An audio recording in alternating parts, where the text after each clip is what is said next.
এই 10 দিনের এবাদত আল্লাহ তাআলার কাছে এত বেশি পছন্দনীয় হওয়ার কারণ হচ্ছে এই 10 দিনে আল্লাহ তাআলা উম্মাহাতুল ইবাদাত অর্থাৎ যত মৌলিক এবাদত আছে সবগুলো মৌলিক এবাদতের একটা সমন্বয় করেছেন জিলহজ মাসের এই প্রথম 10 দিনে, যেটা বছরের অন্য কোনো সময় কিন্তু পাওয়া যায় না।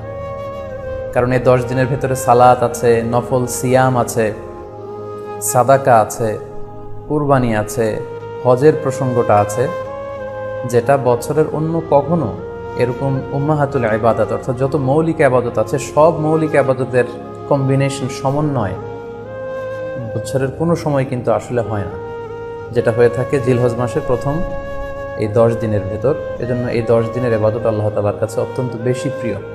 এজন্য আল্লাহ রাসূল সাল্লাল্লাহু আলাইহি ওয়াসাল্লাম এই 10 দিনে যাতে আমরা বেশি বেশি নফল ইবাদত করি আমাদেরকে উৎসাহিত করেছেন।